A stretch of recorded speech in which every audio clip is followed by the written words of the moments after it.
जिस देश का प्रधानमंत्री ही बलात्कारियों के साथ खड़ा हो, उस देश के लिए लज्जा की बात है।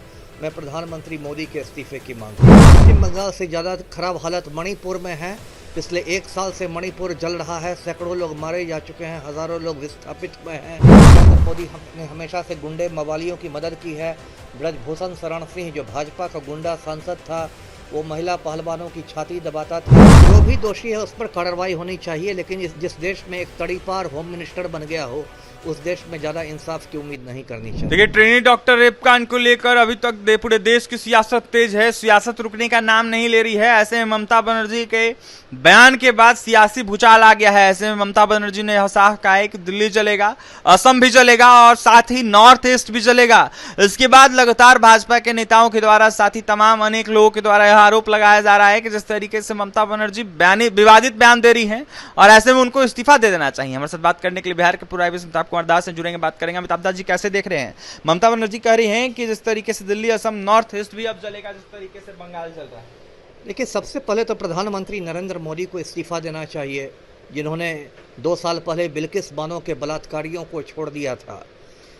दर्शकों को याद होगा कि 2002 के गुजरात दंगों के समय बिल्किस बानो के साथ गैंग रेप हुआ था, सामूहिक बलात्कार हुआ था। उस मामले में 11 बलात्कारियों को बम्बई हाईकोर्ट ने उम्र कैद की सजा सुनाई थी और 2022 में बहुत ही बेशर्मी के साथ, बहुत ही निर्लज्जता के साथ प्रधानमंत्री नरेंद्र मोदी ने उन 11 बलात्कारियों को, बिल्किस बानो के रेपिस्ट को जेल से छुड़वा दिया था।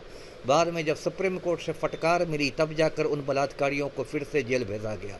तो जब जिस देश का प्रधानमंत्री ही बलात्कारियों के साथ खड़ा हो, उस देश के लिए लज्जा की बात है। मैं प्रधानमंत्री मोदी के इस्तीफे की मांग करता हूं। जी, अमिताभ दास जी, जिस तरीके से पश्चिम बंगाल में दंगे हो रहे हैं, इसको देखते हुए जिस तरीके से इंसाफ मांगी जा रही है, इसको लेकर ममता बनर्जी को कहीं ना कहीं जिम्मेदार ठहराया जा रहा, कहा जा रहा है कि तमाम विवादों की जड़ बस ममता बनर्जी है। मैं यह नहीं मानता। पश्चिम बंगाल से ज़्यादा खराब हालत मणिपुर में है। पिछले 1 साल से मणिपुर जल रहा है, सैकड़ों लोग मारे जा चुके हैं, हज़ारों लोग विस्थापित हुए हैं। औरतों के कपड़े उतार कर परेड करवाए जा रहे हैं मणिपुर में, लेकिन मणिपुर में भाजपा की सरकार है, इसलिए उस पर गोदी मीडिया कुछ नहीं बोलता है। देश की जो राष्ट्रपति हैं वो भी सिर्फ बंगाल की ही बात करती हैं। मणिपुर पर अब तक राष्ट्रपति का एक भी बयान सुनने को नहीं मिला है।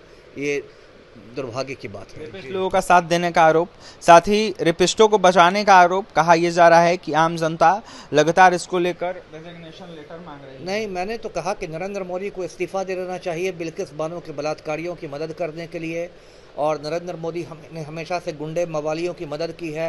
ब्रजभूषण शरण सिंह जो भाजपा का गुंडा सांसद था, वो महिला पहलवानों की छाती दबाता था और उस पर FIR भी हुआ। महिला पहलवानों ने जंतर मंतर पर महीनों तक धरना दिया, लेकिन नरेंद्र मोदी ने ब्रजभूषण शरण सिंह जैसे गुंडे मवाली को अपनी पार्टी से नहीं निकाला, क्योंकि नरेंद्र मोदी को उत्तर प्रदेश में राजपूत वोट बैंक की चिंता थी। जी, जिस तरीके से अमिताभ दास जी बंगाल में इसको देखते हुए लगातार जनता के ऊपर और साथ ही भाजपा नेताओं के ऊपर जो है टीयर गैस के गोले छोड़े जा रहे हैं, साथ ही लाठीचार्ज की जा रही है। परसों की खबर है, लगातार वीडियो भी सोशल मीडिया पर वायरल हो रहा है। देखिए, विधि व्यवस्था के लिए तो ये सब होता ही है। किसान आंदोलन को किस तरह से भाजपा ने कुचलने की कोशिश की थी, वो भी देश के लोग भूले नहीं हैं।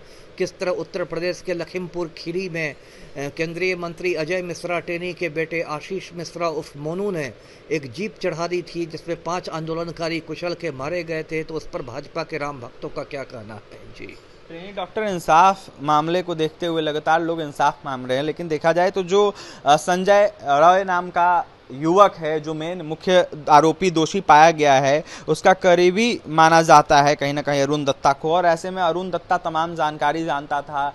बीते दिनों वीडियो सामने निकल के आई थी। अमिताभ दास जी, देखा जाए तो भागते हुए नजर आता, उस पर कोई कार्रवाई नहीं हो रही है। वर्तमान में ममता बनर्जी की ही सरकार है। नहीं, जो भी दोषी है उस पर कार्रवाई होनी चाहिए, लेकिन जिस देश में एक तड़ीपार होम मिनिस्टर बन गया हो, उस देश में ज़्यादा इंसाफ की उम्मीद नहीं करनी चाहिए। जी, देखिए, हमारे साथ बात करने के लिए बिहार के पूर्व आईपीएस अमिताभ कुमार दास थे। बंगाल ट्रेनी डॉक्टर रेप कांड को लेकर अपनी प्रतिक्रिया दे रहे थे, तो वहीं कहीं ना कहीं NDA सरकार पर जमकर निशाना साधे थे और नरेंद्र मोदी से इस्तीफे की मांग कर रहे थे।